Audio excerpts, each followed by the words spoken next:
설교를 시작할 때요, 오늘 설교에 맞는 예화가 있나, 오늘 설교에 맞는 어떤 관련된 이야기가 있나 제가 좀 찾습니다.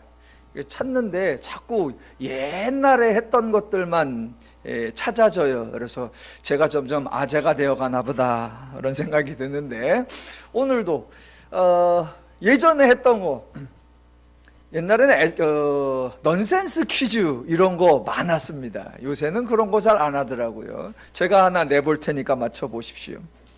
동물나라에서 멸치네 가문의 딸과 오징어 가문의 아들이 연애를 해서 드디어 결혼을 하기로 했답니다. 그래서 부모님들 상견례를 하려고 하는데 멸치네 가문에서 그 결혼을 결사반대했답니다. 반대한 이유가 무엇일까요? 정답은 멸치 가문은 그래도 뼈대 있는 집안인데 오징어 가문은 뼈대도 없는 집안이라 급이 맞지 않아서 결혼할 수 없다 이었다고 합니다. 저는 결혼 반대에 트라우마가 있는 사람이기 때문에 부모가 자녀의 선택과 결정에 반대하는 것은 부정적인 입장입니다만, 그래도 자기 집안의 정체성을 정확하게 알고 있고 자기 집안의 특징을 밝혀 드러낸다라고 하는 것은 잘했다라고 생각합니다.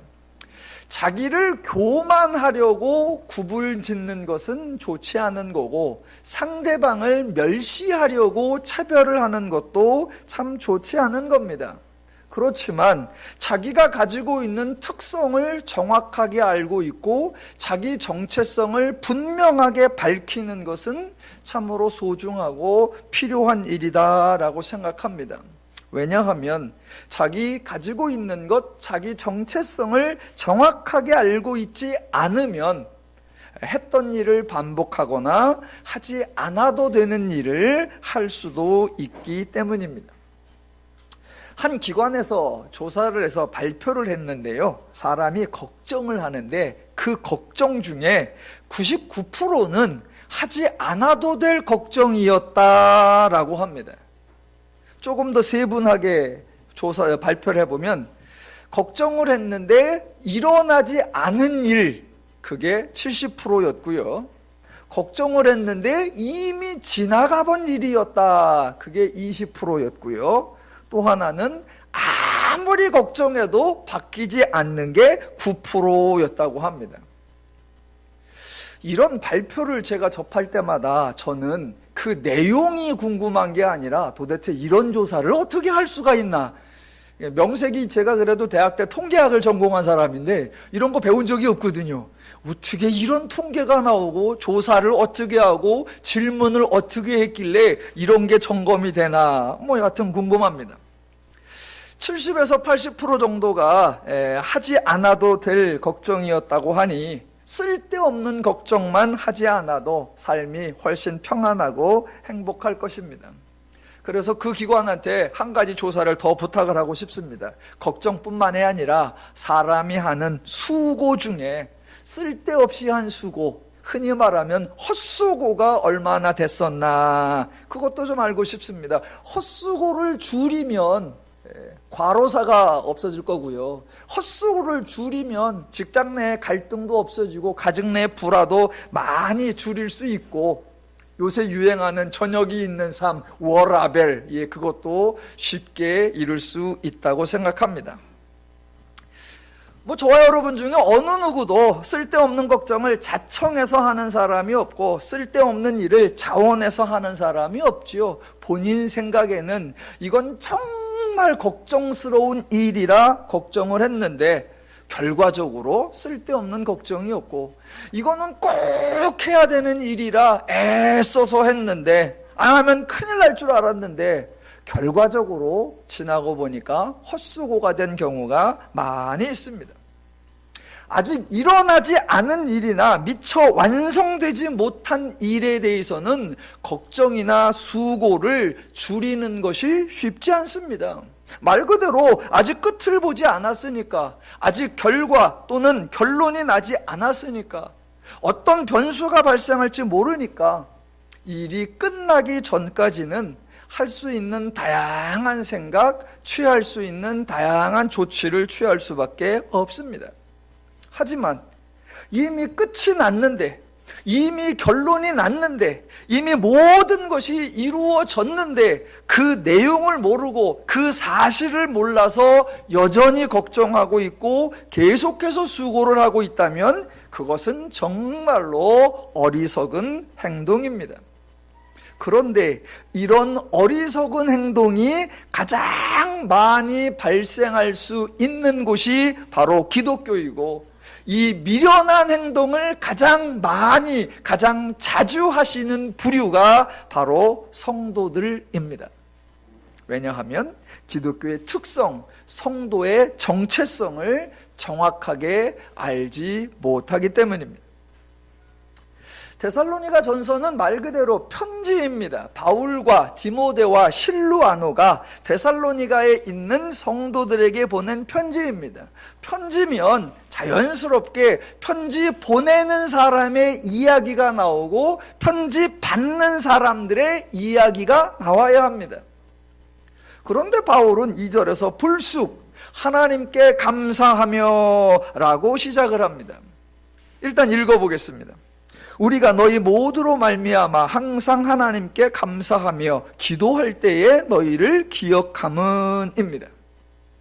바울은 지금 자기가 감사하고 있을 뿐이지 데살로니가 성도들에게 감사하라라고 명령하지 않습니다. 아마 성도 여러분들은 감사하라라는 표현이 매우 익숙하실 겁니다. 심지어 감사는 하나님의 명령이요 성도의 의무라고 생각하실 수도 있고, 성경에 감사하라라는 말씀이 아주 많이 나오는 것으로 알고 계실 수도 있습니다. 그러나 사실과 다릅니다. 우선 하나님은 감사하라 이런 명령을 내리신 적이 없고, 감사는 성도의 의무다라고 규정하신 적이 없습니다. 그리고 또 하나, 성경에는 감사하라 이런 표현이 그렇게 많이 나오지 않습니다. 한 군데에 집중돼서 많이 나오기는 합니다. 특별히 시편에 여호와께 감사하라, 여호와는 인자하시니 너는 여호와께 감사하라, 이런 표현이 집중적으로 시편에 한 30여 차례가 등장하고요. 나머지 성경 전체에는 채 5번도 나오지 않습니다. 대신 감사하라와 연관된 표현이 아주 세게 한 번 등장합니다. 그 센 표현이 어디 나오느냐? 데살로니가전서 5장 18절, 여러분이 잘 아시는 범사에 감사하라입니다. 표현이 세게 나오니까 임팩트가 너무 강해서 범사에 감사하라, 감사가 명령이고 의무인 것처럼 성도들 뇌리에 박혀 있습니다. 하지만 감사하라는 절대로 하나님의 명령이 아닙니다. 하나님은 인간에게 어떤 행동도 강요하지 않으십니다. 하물며 찬송하라, 기뻐하라, 감사하라 등등 감정에 관한 것, 인간의 반응으로 나타날 수 있는 것을 의무로 정하시지 않습니다. 그래서 바울도 자기가 하나님께 감사하는 거예요. 자, 편지 쓸 때 여호와께 하나님께 감사하며 라고 시작을 하는데, 감사는 누가 하느냐? 당사자가 하는 겁니다. 은혜 받은 당사자가. 바울이 은혜 받았다? 바울이 감사하면 되는 거고, 데살로니가 성도들이 은혜 받았다? 그 성도들이 은혜 받았으니까 감사하면 됩니다. 그런데 지금 2절에서는 은혜를 받은 자와 감사하는 자가 서로 다릅니다. 달라요. 설명을 해볼게요. 감사는 기본적으로 은혜 받은 자, 감사할 일이 있는 자가 감사합니다. 그런데 은혜를 받아놓고도, 좋은 것을 선물로 받아놓고도 내가 선물을 받았는지, 내가 은혜를 받았는지, 받은 이것이 얼마나 소중한지를 모르면 미처 감사가 나오지 않습니다. 그래서 정확하게 말하면 은혜를 받은 자, 더 나아가 자신이 은혜 받았다는 것을 아는 자, 그 사람이 감사할 수 있습니다. 지금 편지를 쓴 바울이 유대교 출신입니다. 유대교에서도 가장 엄격하다고 하는 바리새인 출신이에요.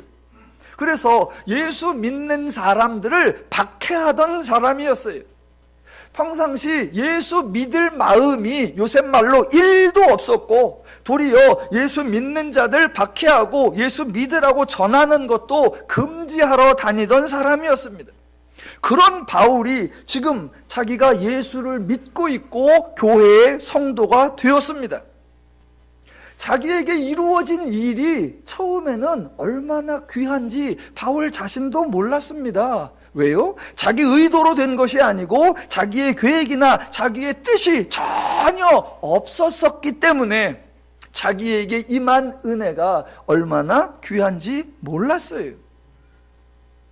자기의 수고, 자기의 노력이 없음에도 성도가 되었으니까, 졸지에 되어버렸으니까 이게 얼마나 귀한 줄 모르다가 성도가 된 후에 말씀을 조금씩 배워가니까, 아, 내가 성도 되었다는 게 정말 기적 같은 은혜였구나라고 나중에 알게 되었습니다.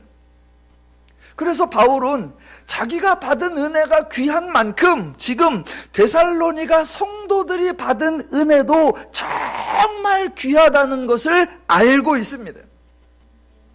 데살로니가 사람들이 애초에 예수에 대해 무지했었습니다. 예수가 강림하신 하나님이라는 사실 몰랐고요. 예수가 그리스도라고 하는 사실 몰랐고요. 예수가 십자가를 지었고 부활하셨다는 얘기 몰랐었고요. 지금은 승천하셨다는 얘기 전혀 몰랐습니다. 예수가 활동하던 시대와 데살로니가 사람들이 교회에 출석하는 시기가 상당히 차이가 있고, 지역적으로도 차이가 있고, 그 당시에 정보도 없으니까 몰랐었습니다. 그래서 바울과 동료들이 데살로니가 지역을 방문해서 복음, 즉 복된 소식을 전한다고 하지만 데살로니가 사람들이 듣기에는 복음이 아니라 그냥 소음이었을 뿐입니다. 말 그대로 듣보잡이죠. 어디서 듣도 보도 못한 잡소리를 하고 있나 생각을 했겠죠. 데살로니가 사람들이 살고 있는데 어느 날 이상한 놈이 하나 오더니, 여러분은 죄인입니다. 여러분을 위해서 예수가 십자가에 졌다가 지금 살아나셨습니다. 그리고 그분이 부활하셨습니다. 그래요? 그럼 좀 만날 수 있을까요? 아니요, 지금은 올라가셔서 만날 수는 없습니다. 뭐 이런 소리가 있어.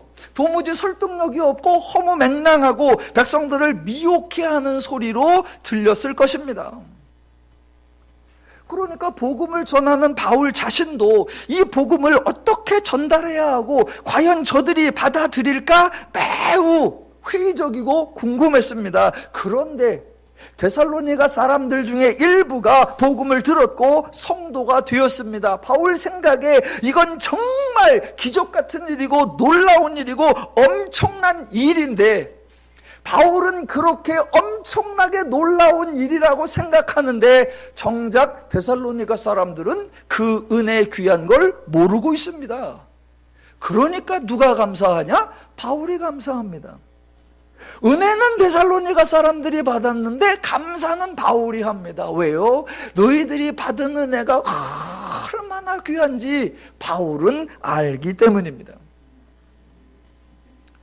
바울은 또 알죠. 지금 저들이 교회에 나오고 성도가 되었는데 그것이 바울 자기의 수고, 바울 자기의 노력, 바울 자기의 사역의 결과가 아니라는 것도 알고 있습니다. 어떻게 알고 있어요? 바울 자신이 증인입니다. 증인. 자기 자신도 예수님의 제자들이 예수 믿으라고, 예수가 우리의 주라고 전해주는 설명을 듣고 납득한 것이 아니고, 들어보고 논리적으로 따져봐서 수용한 것이 아니었습니다. 자기는 절대로 안 믿을 거고 자기는 결사적으로 반대했는데 호련히 졸지에 뜬금없이 느닷없이 성도가 되어 버렸습니다. 제발 나 좀 성도 삼아달라고 부탁을 한 적이 없고 납득이 가게 소개해달라고 부탁한 적이 없어요. 자기의 말하려고 하는 자들을 박해하고 죽이려고 했었는데 느닷없이 정말 호련히 은혜로 성도가 되어버렸습니다. 그랬던 자기인데 지금은 입장이 완전히 바뀌어 버렸습니다. 자기가 이제 전해야 돼요. 입장이 바뀌어서 내가 아무리 잘 전해도 저들이 내 말에 설득을 당할까? 내가 아무리 노력을 해도 예전에 내가 했던 반응처럼 느껴질 게 뻔할 건데 알고 있습니다. 그러니까 바울은 지금 데살로니가 사람들이 성도가 된 것에 대하여 내가 복음을 전해서 내가 수고해서 내가 설득해서 내가 노력해서 이루어진 것이 아니다라는 사실을 알기 때문에 내가 기뻐하노라, 내가 자랑하노라 라고 말하지 않고 하나님께 감사하노라 라고 하는 것입니다. 그러니까 또 하나, 내가 너희들을 칭찬하노라 이렇게 하지도 않는 겁니다. 왜요? 데살로니가 사람들이 지혜로워서 그들이 현명해서 그들이 결단해서 이루어진 것이 아니기 때문입니다. 그러니까 바울의 편지는 표현 하나하나, 단어 하나하나, 구절 하나하나, 문맥 하나하나 정말로 아주 절실한 표현들입니다. 상투적 표현 아니고요, 의례적 표현 아닙니다. 믿음의 내용, 기독교의 신앙의 내용을 세밀하게 설명해낸 신앙 고백 같은 편지입니다. 이렇게 감사하는 사람, 누가 감사하느냐? 하나님이 행하셨다는 것을 알고 인정하는 사람. 이 사람들에게는 없는 게 두 가지가 있습니다. 하나는 교만이 없습니다. 당연하죠. 교만은 내가 한 것을 과대 포장해서 드러나는 건데 내가 한 것이 아니라 주님이 하셨다라고 하니까 교만이 없습니다. 그래서 흔한 말로 자랑질이 없어요. 자랑질이. 다른 말로 다른 사람에게 내가 했다 자랑질이 없고요, 너도 하면 된다라고 하는 선동질이 없습니다. 왜요? 죄인을 변화시키는 것은 인간 차원의 일이 아니라는 것을 잘 알고 있기 때문입니다. 그래서 감사하는 자는 첫 번째 교만이 없고, 또 다른 게 두 번째가 정죄가 없습니다. 자기 자신은 교만하지 않고 다른 사람에 대하여는 정죄하지 않습니다. 상대방을 하여 넌 왜 이것밖에 못하느냐, 왜 하지 않느냐, 그거 정도밖에 안 되냐, 아유 답답하다, 이런 지적질을 하지를 않습니다. 왜요? 성도일지라도 죄의 패러다임을 하나님의 패러다임으로 바꾸는 것이 인간의 의지, 인간의 각오, 인간의 다짐으로, 인간의 열심으로 되는 것이 아니다라는 것을 알기 때문입니다. 그러니까 교회 내에서 한편에 교만이 있고 한편에서 정죄가 있는 것은 아직도 하나님의 은혜를 잘 모르는구나 라고 이해하시면 됩니다. 자, 바울이 하나님께 감사를 하는데 감사하는 게 조금 이상합니다. 자, 다시 읽어볼게요. 2절. 뭐가 이상한지 한번 찾아보십시오. 우리가 너희 모두로 말미암아 항상 하나님께 감사하며 기도할 때에 너희를 기억함은입니다. 요거를 헬라어 순서로 조금만 번역을 바꿔볼게요. 순서만. 너희를 기억하면서 기도할 때에 하나님께 감사하노라입니다. 즉 사람들은 우선 감사를 하고 감사 끝난 다음에 이어서 기도를 하는 그런 순서인데, 지금 바울은 기도할 때에 감사하노라입니다. 여기만 그런 것이 아니라 다른 편지들에도 나옵니다. 제가 더 군데만 읽어드릴게요. 골로새서 1장 3절. 우리가 너희를 위하여 기도할 때마다 하나님 곧 우리 주 예수 그리스도의 아버지께 감사하노라. 디모데후서 1장 3절. 내가 밤낮 간구하는 가운데 쉬지 않고 너를 생각하여 청결한 양심으로 조상적부터 섬겨오는 하나님께 감사하며. 빌레몬서 1장 4절. 내가 항상 내 하나님께 감사하고 기도할 때에 너희를 말함은입니다. 그러니까 저와 여러분이 신앙생활을 어떻게 해야 되나, 언제나 성경에서 따라하는 거죠. 성경이 신앙의 교범이죠. 하나님이 어떤 분이시냐, 성경에 나타난 하나님의 속성을 보고 아는 거고, 하나님이 어떻게 은혜를 주시는가, 복음서에서 예수님이 사람 대하는 방법을 통해서 배우는 것이고, 성도가 신앙생활을 어떻게 하는가, 서신서에서 성도들의 신앙의 본을 따라하면 됩니다. 그래서 기독교 신앙은 철저하게 배우셔야 합니다. 안 배우시고 에이 그냥 뭐 하던 대로 하지 뭐 그러시면 그 신앙이 미신이에요.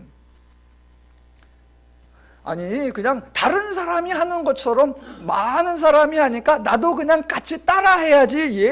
그러면 그게 죄적 원리예요. 내가 이전에 하던 게 하나님과 무관하던 시절에 하던 게 그게 미신적인 거고, 지금 많은 사람들이 성경에서 배우지 않고 하는 게 죄적 원리예요.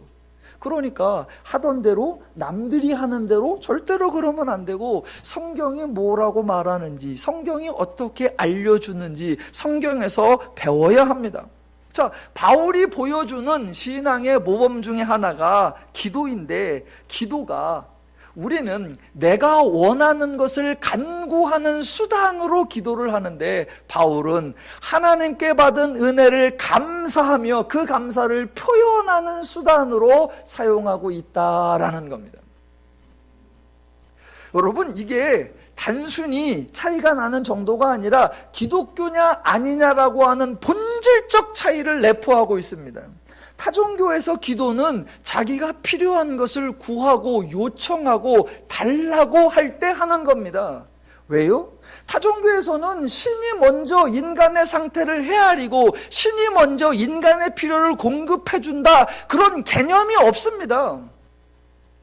그러니까 타종교는 인간이 보고를 해야 되고 인간이 알려야 되고 인간이 신에게 흡족한 합당한 그런 대우를 해줘야 그제서 신이 반응을 해요. 그러니까 타종교는 그렇게 할 수밖에 해요.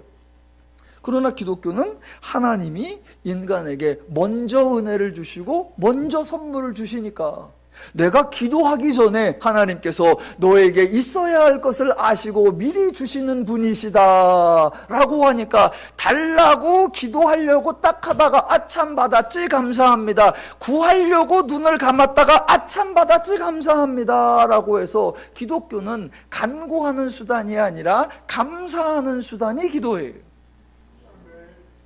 그러니까 단순하게 기도를 어떻게 하느냐라고 물을 것이 아니라, 하나님이 어떤 분이시며 기독교가 어떤 내용인가라는 것을 알아야 이런 올바른 신앙의 태도가 나옵니다. 그래서 바울이 감사한다, 은혜 받은 건 데살로니가 사람들인데 바울이 감사한다. 왜? 은혜를 아는 자가 감사하니까. 그런데 그 감사를 언제 하느냐? 또 기도할 때에 감사한다라는 겁니다. 자, 2절부터 4절을 다시 한번 볼게요. 우리가 너희 모두로 말미암아 항상 하나님께 감사하며 기도할 때에 너희를 기억함은 너희의 믿음의 역사와 사랑의 수고와 우리 주 예수 그리스도에 대한 소망의 인내를 우리 하나님 아버지 앞에서 끊임없이 기억함이니, 하나님의 사랑하심을 받은 형제들아 너희를 택하심을 아노라. 3절부터 바울이 감사하는 근거가 하나씩 이제 언급이 됩니다. 일단 보면 3절에는 성도의 수고에 대한 언급이 나오고 4절에는 하나님의 사역에 대한 언급이 나오는 것처럼 보입니다.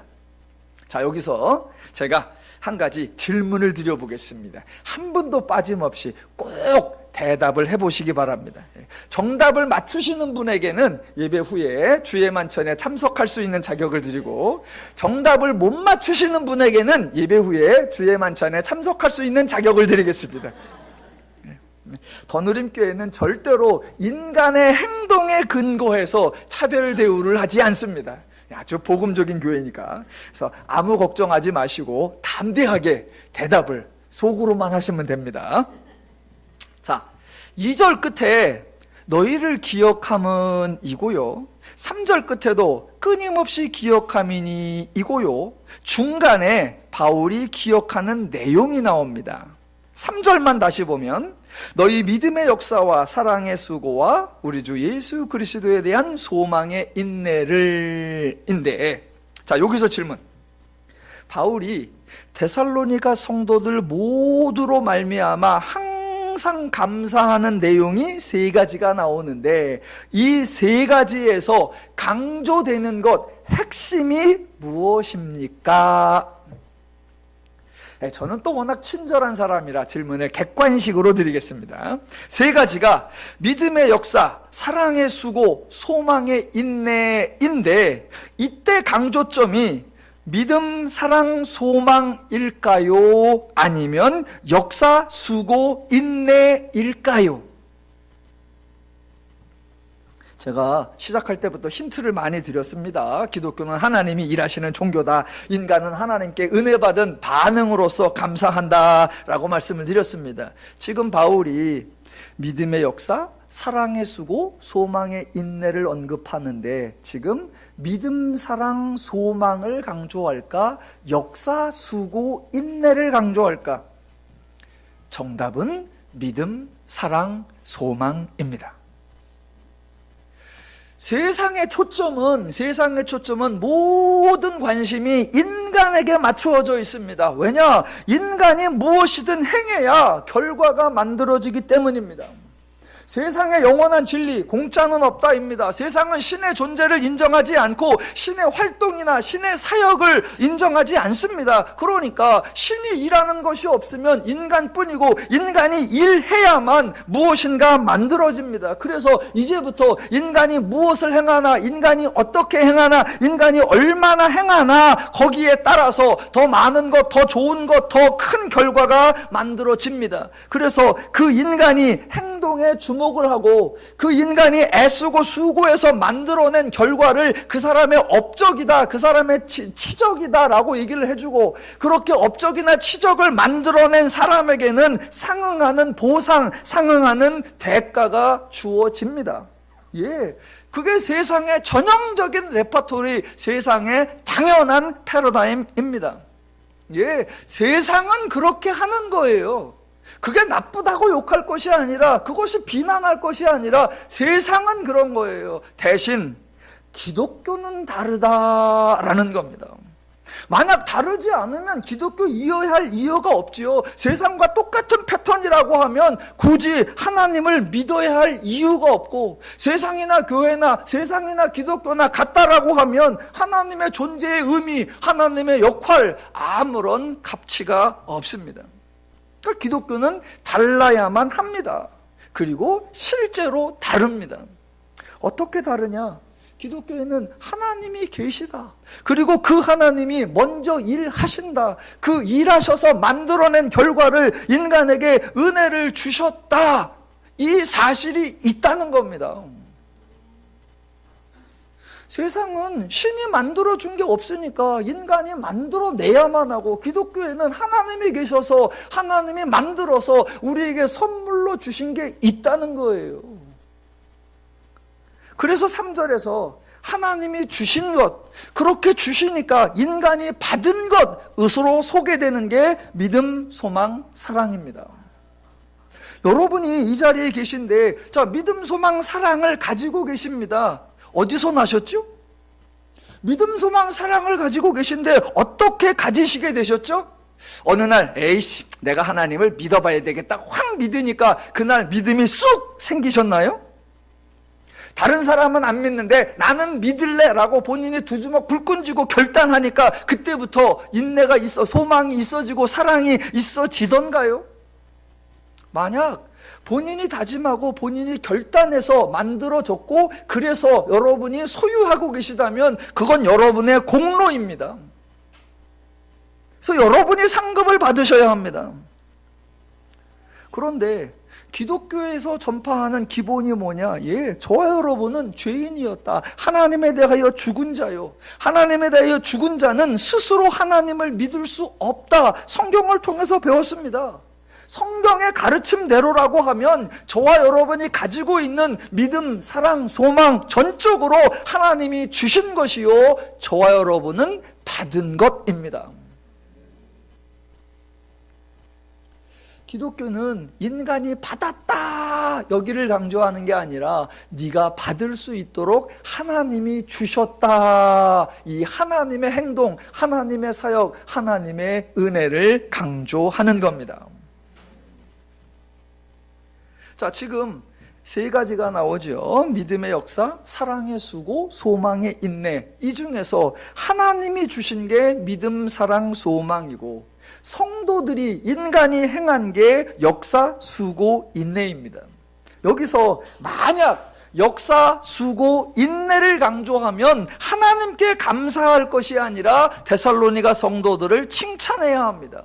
그렇게 성도들의 행위를 칭찬하면 이어서 성도들이 받아야 할 보상이나 대가가 언급되어야 합니다.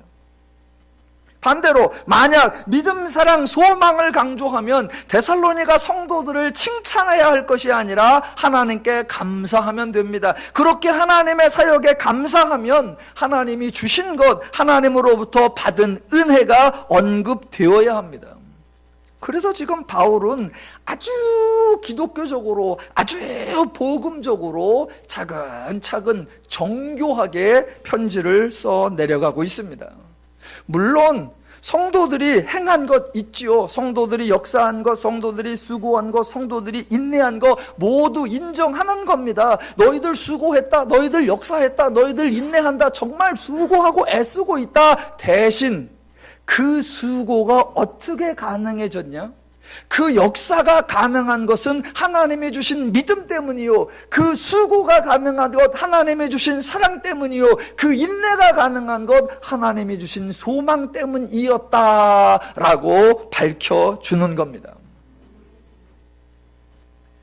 그러니까 세상에서는 인간이 만들어낸 결과라고 설명하고, 성경에서는 하나님의 은혜로 되어진 열매라고 소개합니다. 이 차이점을 구분하셔야 합니다. 제가 이 유튜브에 이제 설교가 좀 올라가니까 여기저기서 가끔씩, 아주 가끔씩 설교를 들었다, 이런 분들이 찾아도 오시고 뭐 연락도 오시고 그래요. 그러면 늘 먼저 이제 은혜 받았다 감사를 하죠. 그래 놓고 이어서 꼭 질문을 해요. 저기요 목사님, 잘 들었는데요, 그러면 이제 제가 뭘 해야 하죠? 전화 오면 이런 거구나, 아주 이제 익숙해집니다. 일단 하나님에 대해서 가르치죠. 하나님의 사역, 하나님의 은혜 강조하니까 수용을 하시고, 하나님이 일하신다고, 그것도 열심히 일하신다고 하니까 좋아하죠. 인간의 문제가 죄였는데 하나님이 십자가 사건을 통하여 구원이 이루어졌고, 인간의 문제 해결되었고, 하나님이 약속하신 새 영 받았고, 새 마음 받았고, 새로운 피조물 되었고, 그러니까 이제 죄인으로서는 할 수 없었던 성도의 삶, 하나님의 자녀의 삶을 누리십시오 라고 선언하면 되게 좋아합니다. 거기까지는 다 좋아해요. 그리고 나서 꼭 한마디 더. 그럼 저는 무엇을 합니까? 왜 이런 질문이 나와요? 가장 본질적으로는 받았다라는 설명을 들어놓고도 내가 뭘 받았는지 실감이 나지 않는 거고, 받은 바 내용에 대하여 정리가 되지 않기 때문입니다. 그 다음에 두 번째는 인간이 아직도 내 수고와 내 애씀을 통해 무엇인가 더 받아내고 더 만들어낼 수 있을 거라고 하는 수단적 생각이 꽉 차 있기 때문입니다. 그럼 저는 무엇을 합니까? 이 질문 벌써 십수년째 받고 있는데 충분히 이해가 갑니다. 그래서 매번 질문을 받아도 지겹지가 않고, 그런 질문을 하시는 분이 답답하지도 않습니다. 왜요? 죄적 사고방식을 하나님적 사고방식으로 바꾸는 거, 그동안 세상에서 살면서 수십 년 동안 가지고 있던 가치체계를 성경적 가치체계로 전환시키는 거 절대로 쉬운 일이 아니라는 것을 알기 때문입니다. 게다가 교회를 오래 다녔는데 교회에서 계속 죄와 기독교가 얼마나 다른지, 세상과 기독교가 얼마나 다른지, 타종교와 기독교가 얼마나 다른지 그거를 계속 구분해 줬으면 또 좋은데, 교회를 다녔는데 다녀도 늘 세상의 교훈이나 교회의 교훈이나 세상의 권면이나 교회의 권면이나 비슷했어요. 그래서 뭐가 다른지를 잘 몰랐고, 교회 오니까 하나님이 하셨습니다 라는 선포가 아니라 저와 여러분이 해야 됩니다 라는 선동만 맨날 들었어요. 그러니까 아직도 구분이 잘 안 되는 겁니다. 또 선포합니다. 기독교는 인간이 일하는 종교가 아닙니다.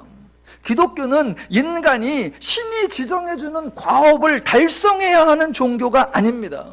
기독교는 인간이 신에게 영광을 돌려야 하고 인간이 신을 존귀하게 해야 되고 어떻게든 신이 빛날 수 있도록 인간이 수고해야 하는 종교 전혀 아닙니다. 인간이 신을 기쁘게 하고 인간이 신을 만족시키면 그때서 신이 적절한 보상을 해주는 종교가 전혀 아닙니다. 이러한 기독교의 새로운 패러다임에 익숙해지기 전까지는 아마 계속 저는 무엇을 해야 하죠? 이 질문이 끊이지 않을 겁니다. 성경의 정답을 알려드릴게요. 하나님께서 아브라함을 부르셨죠. 그래 놓고 부르신 목적을 설명해 주셨습니다. 창세기 18장 19절. 내가 그로 그 자식과 권속에게 명하여 여호와의 도를 지켜 공의와 정의를 행하게 하려고 그를 택하였나니. 예, 이게 하나님의 대답입니다. 하나님의 대답이라 저도 늘 반복을 합니다. 목사님, 그러면 저는 뭐를 해야 되죠? 예, 하나님의 공의와 정의를 행하십시오. 아이, 그거 말고요. 그건 알았으니까 다른 거요. 목사님, 이번에 뭐 하면 될까요? 예, 하나님의 말씀대로 사세요. 아이, 그렇게 두리둥실하게 말고요. 구체적으로 정확하게 이제 저는 뭐 하면 될까요? 예, 하나님 말씀대로 사세요. 아이, 말이 안 통하네. 그런데 잘 생각을 해보시라고요. 하나님이 아브라함 불러놓고 아브라함에게 너는 이거 만들어내라, 너는 이거 달성해내라, 너는 이거 지켜내라, 그런 지시나 명령 내린 게 없단 말입니다. 하나님이 아브라함에게 나타나셨고 하나님이 계속 하나님을 알리셨습니다. 그래서 아브라함은 배우면서 배운 대로 살았더라. 끝! 그것밖에 없습니다. 그것으로 충분합니다.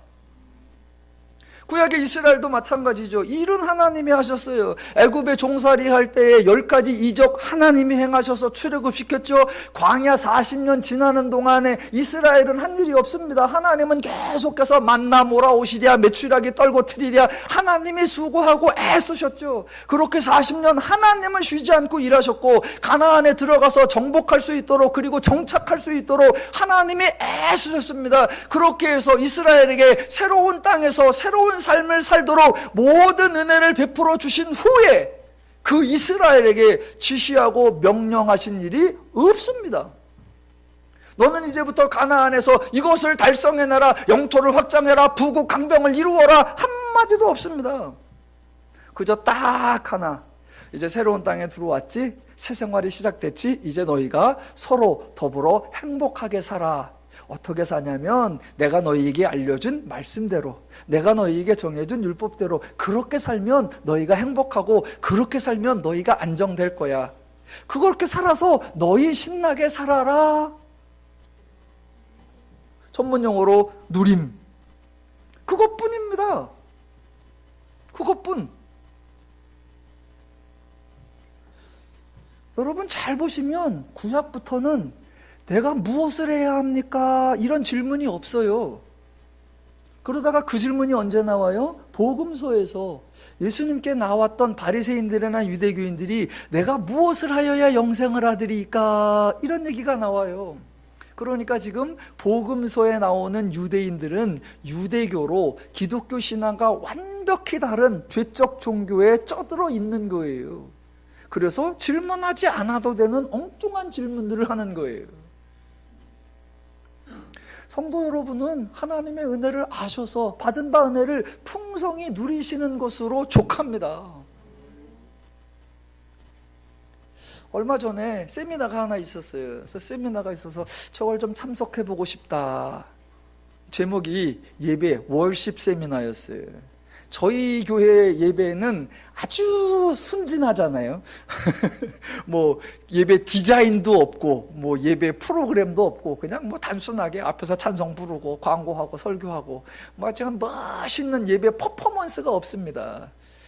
그래서 또 너무한가? 그래갖고 예배 세미나가 있다길래 한번 가봤으면 좋겠다. 이렇게 가려고 했는데 일정이 좀 안 맞아요. 그래서 못 갔습니다.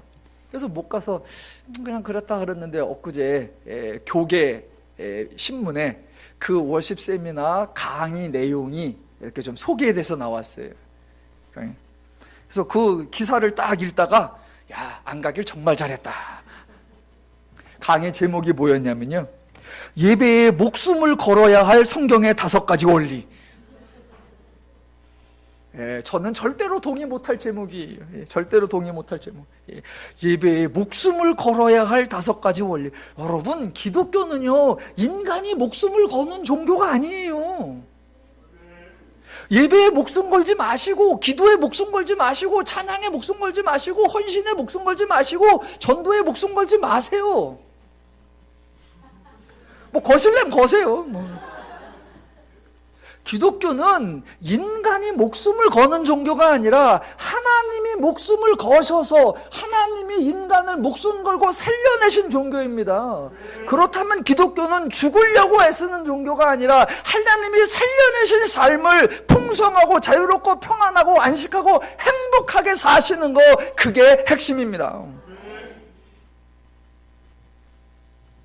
물론 성도가 아무것도 안 하는 게 아니죠. 3절에 나오는 대로 데살로니가 성도들이 믿음의 역사, 사랑의 수고, 소망의 인내 행했었고 지금도 행하고 있습니다. 그런데 그 역사와 그 수고와 그 인내는 내가 이렇게 하면 신이 기뻐하고 상을 주실 거야 라는 수단이 아니라, 내가 은혜를 받았구나, 믿음을 받았구나, 소망을 받았구나, 사랑을 받았구나, 이게 너무 커서, 이게 너무 귀해서 나에게서 나오는 응답이요, 나의 반응이요, 나의 열매가 되는 겁니다. 그래도요, 내가 뭐 해야 될까요? 물어보는 분들에게, 예, 데살로니가 전서 전체를 통해서 하나씩 확인해 보겠습니다.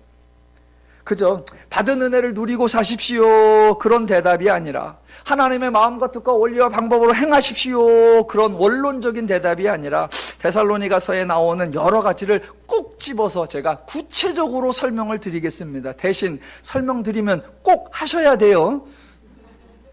안 하시기만 해봐 확 은혜 줘버려. 예, 저 뒤에 이제 3장, 4장, 5장에 나옵니다. 아유, 벌써 6번째인데 이제 3절에서 왔다 갔다 하는데 언제 5장까지 기다려요? 예, 못 기다리는 분을 위해서 미리 알려드릴게요. 2가지만 말씀드려보면 4장 11절, 또 너희에게 명한 것 같이 조용히 자기 일을 하고 너희 손으로 일하기를 힘쓰라. 예, 성경은 이런 식으로 대답을 해요. 이게 두리뭉실해서 마음에 안 드십니까? 그러면 5장 21절, 범사에 헤아려 좋은 것을 취하고 악은 어떤 모양이라도 버리라. 예, 성경이 왜 이렇게 등장하나 차근차근히 확인해 보겠습니다. 성경을 보면 매 장마다, 매 절마다 새로운 내용이 쏟아지지 않습니다. 그렇게 새로운 내용이 쏟아지면 저와 여러분은 배우다 지쳐요. 성경에서 하나님이 전하고자 하는 핵심은 아주 간단합니다. 그 간단한 것을 이렇게 표현하고 저렇게 표현하고 이렇게 표현하고 그렇게 표현하고 저렇게 표현하고, 그러니까 동일한 내용을 다양하게 표현되는 거. 그래서 여러분은 다양한 표현들 속에서 이게 핵심이 무엇인가, 그거를 분별해 내셔야 합니다. 그래서 오늘 이제 마지막으로 좀만 정리해 보겠습니다. 자, 2절부터 4절까지가 한 절 한 절 모두가 하나님이 행하신 사역, 하나님의 은혜를 강조하고 있습니다. 대표적인 표현만 뽑아볼게요. 2절에서는 감사하며, 3절에서는 믿음, 사랑, 소망, 그리고 4절은 4절 전부 다입니다. 자, 4절 읽어볼게요. 하나님의 사랑하심을 받은 형제들아, 너희를 택하심을 아노라. 2가지로 되어 있습니다. 하나님의 사랑하심을 받았다, 너희가 택하심을 받았다. 표현이 2가지로 나오는데 내용상으로는 한 가지예요. 한 가지. 자, 이 2가지를 제가 각각 나누어서 한번 설명을 해볼게요. 첫 번째, 하나님의 사랑하심을 받은. 자, 하나님의 사랑하심을 받은을 인간적으로 풀어보고 하나님적으로 풀어볼게요. 예를 들어 먼저 인간적으로, 하나님께 사랑하심을 받은. 지금부터는 인간적으로 풀이를 해보는 겁니다. 여기선 아멘 하시면 안 됩니다. 졸다가 갑자기 아멘 하시면 그 목소리가 유튜브에서 온 우주로 나갑니다. 자, 하나님의 사랑하심을 받은 인간적으로 풀이를 해보면 하나님이 아무나 사랑하시겠어. 사랑을 받았다니까, 다 지가 이쁜 짓을 하니까, 사랑받을 짓을 하니까 사랑받지. 사랑받는 것도 저할 탓, 미움 받는 것도 저할 탓이요. 사랑받았다라고 하니 그동안 애썼구만. 예, 이게 전형적인 인간의 관계법칙, 인간적인 응과 인과응보입니다. 세상에서는 그 말이 맞습니다. 세상에서는 그 말이 옳아요. 그러나 기독교에서는 하나님과의 관계에서는 전혀 말이 되지 않습니다.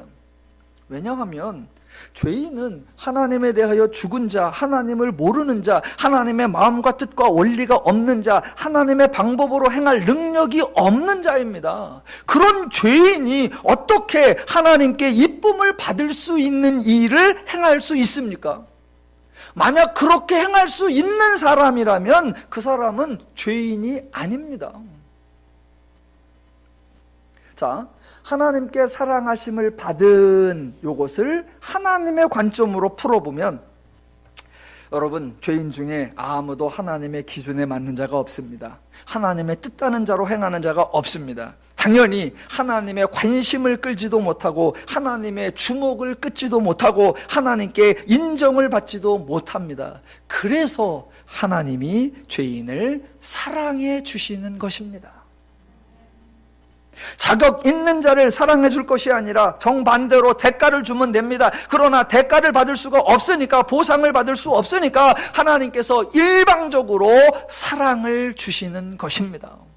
이게 복음입니다.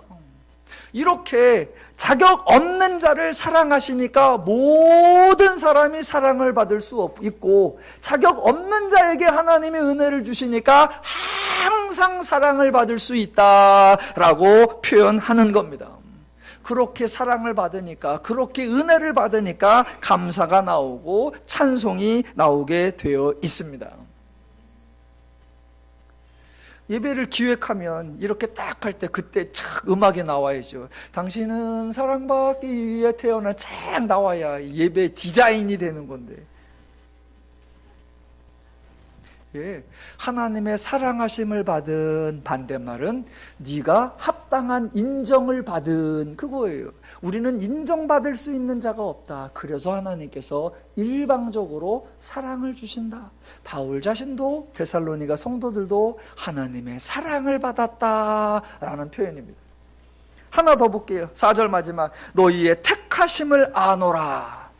자, 택하심 많이 쓰는 용어죠. 이것도 먼저 인간적으로 풀어볼게요. 죄적으로 풀어보면, 여러분, 하나님은 지금도 한 사람을 찾고 계십니다. 준비된 사람, 하나님의 쓰시기 합당한 사람, 하나님의 마음에 꼭 맞는 사람을 찾으십니다. 회사에서 사람을 뽑을 때도 가장 탁월하고 유능한 사람을 뽑습니다. 하물며 하나님께서 아무나 마구잡이로 사람을 뽑으시겠습니까? 여러분 자신을 준비하십시오. 하나님의 시험을 통과할 수 있도록 철저하게 준비하여 택함 받으시고 쓰임 받으셔서 많은 상 받으시기 바랍니다.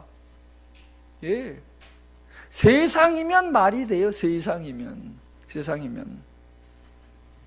그런 식으로 하나님도 일하신다면 하나님이나 회사 사장이나 다를 바가 없고, 하나님도 결국은 잘난 놈 좋아하시는 거고 실력 있는 놈 좋아하시는 거고, 하나님도 기업주하고 똑같습니다. 전혀 복음적이지 않습니다.